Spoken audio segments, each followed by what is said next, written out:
یہ حضرت سیدنا صدیق اکبر رضی اللہ تعالی عنہ کے فیضان سے اور آپ کی حضور کی متابعت کی جو طبع تھی اس سے میسر آتا ہے۔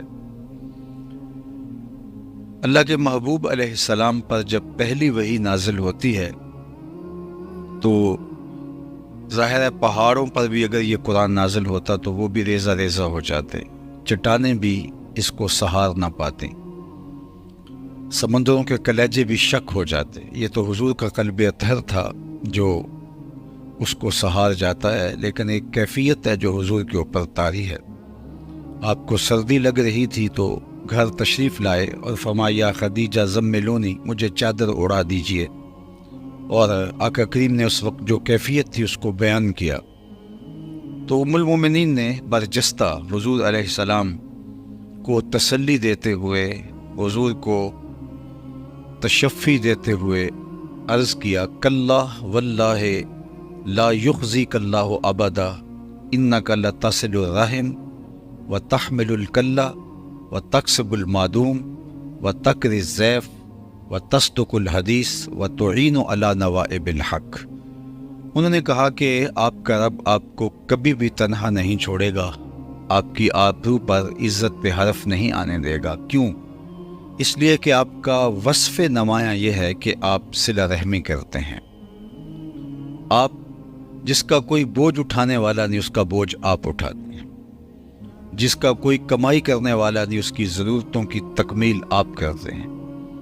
آپ اونچے درجے کے مہمان نواز ہیں، ہمیشہ سچ بولتے ہیں، اور مشکل میں جب کوئی پھنس جائے اور وہ سچائی پر ہو اور اس کے ساتھ کوئی کھڑا ہونے کے لیے تیار نہ ہو تو اس کی پشت پہ آپ کھڑے دکھائی دیتے ہیں۔ جو ان خوبیوں کا حامل ہو، اللہ اسے کیسے تنہا چھوڑ سکتا ہے اور کس طرح وہ بے آبرو ہو سکتا ہے؟ یہ حضور کے نمایاں وصف جو برجستہ ام المومنین نے بیان کیے۔ ان پر بات کرنے سے قبل میں آپ کو ایک دوسری بات عرض کرنا چاہتا ہوں، وہ یہ کہ جب مکۃ المکرمہ میں ظلم، جبر اور جور کثرت کے ساتھ ہو گئے تو ایک دن حضرت سیدنا صدیق اکبر رضی اللہ تعالیٰ عنہ شہر مکہ چھوڑ کر کے کہیں جانے کے لیے شہر سے باہر نکل کھڑے ہوئے تو راستے کے اندر قریش کا ایک سردار ابن الدغنہ، اس نے حضرت ابو بکر رضی اللہ تعالیٰ عنہ کو جاتے ہوئے دیکھا تو اس نے کہا کہ آپ کدھر جا رہے ہو؟ تو فرمایا کہ یہ شہر رہنے کے قابل نہیں رہا، جہاں انصاف نہ ہو، جہاں ظلم اور جبر کا دور دورہ ہو، جہاں ایک دوسرے پر لوگ ظلم اور تعدی کا بازار گرم کیے ہوئے ہوں، تو اس شہر میں کیا رہنا، میں شہر چھوڑ کے جا رہا ہوں۔ تو ابن الدغنہ نے کہا کہ نہیں، آپ جیسے لوگ شہر نہیں چھوڑیں گے۔ شہروں کا حسن عمارتوں سے نہیں ہوتا، صالح اور پاکیزہ لوگوں کی وجہ سے ہوتا ہے۔ تو کہا کہ آپ جیسا شخص کبھی بھی شہر چھوڑ کے نہیں جائے گا، آپ کو میں امان دیتا ہوں۔ اور اس نے جو برجستہ لفظ کہے وہ یہ تھے کہ آپ کیسے مکہ چھوڑ کے جا سکتے ہیں، انک لتصل الرحم، آپ صلہ رحمی کرتے ہیں، وتحمل الکلہ وتکسب المعدوم وتقری الضیف وتصدق الحدیث وتعین علی نوائب الحق۔ یہ ہے مکمل متابعت، مکمل فنائیت، اپنے محبوب کی اطاعت اور فرما برداری اور اطاعت و انقیاد اس مقام پہ پہنچی ہے کہ حضرت ام المومنین نے جو لفظ حضور کے لیے استعمال کیے، آج ابن الدغنہ وہی لفظ حضرت ابو بکر رضی اللہ تعالی عنہ کے لیے استعمال کر رہے ہیں۔ تو گویا حضور علیہ السلام کی محبت کے سانچے میں اس طرح ڈھل جاتے ہیں کہ حضور کا عکس کامل بن جاتے ہیں۔ اور آج ہم آقا کریم علیہ السلام سے اگر دعوی محبت کرتے ہیں، حضور سے عشق اور عقیدت کا رشتہ استوار کیے ہوئے ہیں، تو ہمیں پھر دیکھنا ہوگا کہ کیا ہم آقا کریم کے طرز حیات کو، حضور کے روز و شب کو، حضور علیہ السلام کی عادات و خصائل کو، حضور کے انداز زیست کو اختیار کر رہے ہیں، یا کہ ہماری زندگی کا رخ ہی اور ہے اور ہماری زبان پر حضور علیہ الصلوۃ والسلام کا نام نامی ہے؟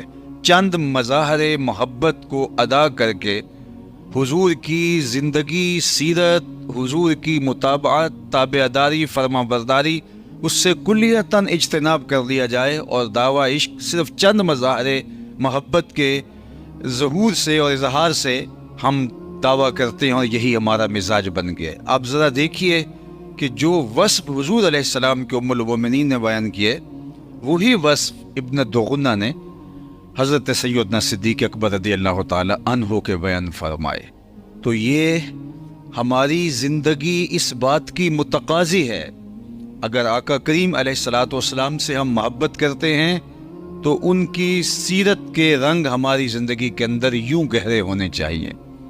میرے استاد فرمایا کرتے تھے، یہ نہ ہو کہ لوگ تمہیں پوچھیں تم کون ہوتے ہو اور تمہیں بتانا پڑے صاحب مسلمان ہوتے ہیں۔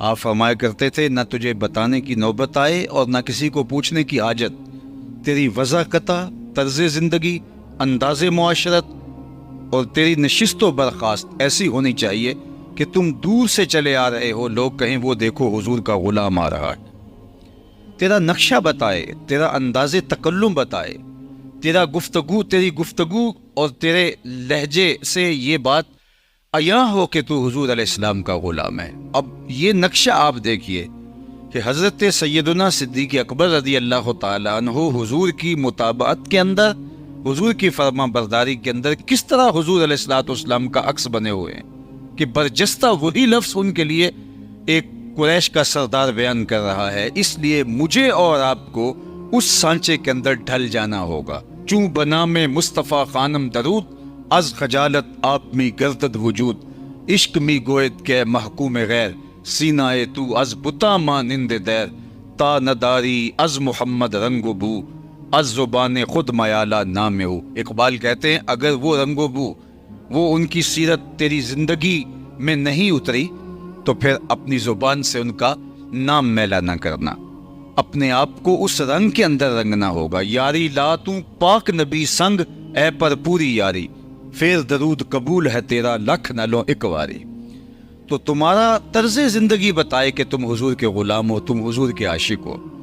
اللہ کے محبوب صلی اللہ علیہ وآلہ وسلم کی اطاعت اور فرما برداری یہ مقصود شریعت ہے۔ ہماری محبت کا تقاضا کچھ چیزیں ہیں، اگر وہ ہم کریں تو بہت اچھا، اگر ہم وہ نہ بھی کریں تو شریعت ہم سے اس کا مطالبہ نہیں کرتی۔ لیکن وہ چیزیں جن کا شریعت کا، جس کا تقاضا شریعت ہم سے نہیں کر رہی، تو بعض اوقات ہم ان کو قضا نہیں ہونے دیتے، اور جس چیز کا شریعت زوردار تقاضا کرتی ہے تو ہم اس کے قریب بھی نہیں جا رہے ہوتے۔ تو پھر دین ہماری اپنی مرضی کا ہوا، جو ہم نے چاہا اس کو اختیار کر لیا اور جس کو چاہا اس نے اس کو چھوڑ دیا۔ اس عنوان سے میں اللہ کے محبوب علیہ السلام کا ایک فرمان آپ کے سامنے رکھنا چاہتا ہوں۔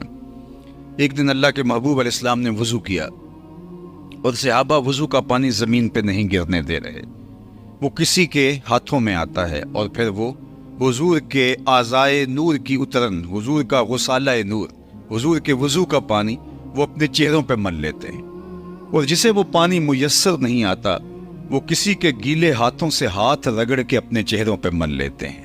جنہ اکھیاں دل بر ڈٹھا وہ اکھیاں ہی تک لیاں، تو ملیوں تاں ساجن ملیا ہن آساں ہی لگ رہیاں۔ وہ ان گیلے ہاتھوں سے ہاتھ رگڑ کے اپنے چہروں پہ مل لیتے ہیں اور یوں برکت حاصل کرتے ہیں۔ آقا کریم علیہ السلام نے ان کے اس مظاہرہ محبت کو دیکھا تو فرمایا، ما یحملکم علی ھذا، اے صحابہ تمہیں اس بات پر کس چیز نے ابھارا کہ تم میرے وضو کے پانی کو زمین پر نہیں گرنے دے رہے؟ اس کا میں تمہیں حکم نہیں دیا، لیکن تم از خود اگر کر رہے ہو تو اس کا کوئی داعیہ ہوگا، اس کا کوئی محرک ہوگا، تو بتائیے تمہیں کس چیز نے اس بات پر ابھارا؟ تو صحابہ نے جو جواب دیا، حب اللہ و رسولہ، اللہ اور اس کے رسول کی محبت نے۔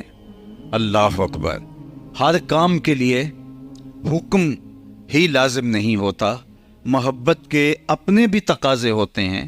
وہ محبوب کی خوشنودی کے لیے، محبوب کے آداب کو بجا لانے کے لیے از خود راہیں نکالتی ہے۔ چونکہ محبت خود بہت بڑی فقی ہے، محبت خود راستے تلاشتی ہے، محبت خود راہیں بنا لیتی ہے۔ پانی ہڑا نو لوڑ کی راہ برندی، پہنچے آپ دریا سرکار یارا۔ اگر تھوڑا سا پانی ہو تو اس کے لیے راستے بنانے پڑتے ہیں کہیں جذب نہ ہو جائے، لیکن جب سیلاب کی شکل میں آتا ہے تو پھر وہ اپنی راہیں خود بناتا ہے۔ جب عشق اور محبت فراواں ہوتی ہے تو پھر محبوب کو راضی کرنے کے طریقے اور محبوب کے آداب کے انداز محبت خود سکھاتی ہے۔ اور اللہ کے محبوب علیہ الصلوۃ والسلام کے صحابہ جس طرح حضور سے محبت کرتے تھے، کائنات میں کسی نے کسی سے یوں محبت نہیں کی ہوگی۔ آپ نے محبت کی لوک داستانیں بھی سنی ہوں گی، لوگوں نے اپنے محبوبوں کے لیے کیا کچھ نہیں کیا، کن کن تکلیفوں سے نہیں گزرے، کن اذیتوں کو نہیں سہا، لیکن آپ نے نہیں سنا ہوگا کہ کسی محبوب نے لعاب پھینکا ہو اور محب کی ہاتھوں میں آیا ہو، اس نے اپنے چہرے پہ ملا ہو۔ لیکن یہاں تو محبت کے رنگ ہی نرالے ہیں۔ لعاب بھی کسی کے ہاتھوں پہ ہوتا ہے، بلکہ ایک دن حضور نے پچنے لگوائے اور ایک لگن میں خون جمع ہو گیا تو ایک صحابی سے کہا جاؤ اس کو ٹھکانے لگاؤ، اور ایسی جگہ پہ جہاں کسی کے قدم نہ پہنچنے پائیں۔ وہ گئے اور ایک پتھر کی اوٹ میں بیٹھ کے نوش جاں کر لیا۔ تھوڑی دیر کے بعد واپس پلٹے تو آقا کریم نے فرمایا ٹھکانے لگا آئے ہو؟ جی حضور۔ تو آقا کریم نے فرمایا کہاں؟ حضور ایسی جگہ جہاں کسی کے قدم نہیں پہنچ پائیں گے۔ تو آقا کریم مسکرائے اور فرمایا لعلک شربت، شاید تم نے پی لیا ہے۔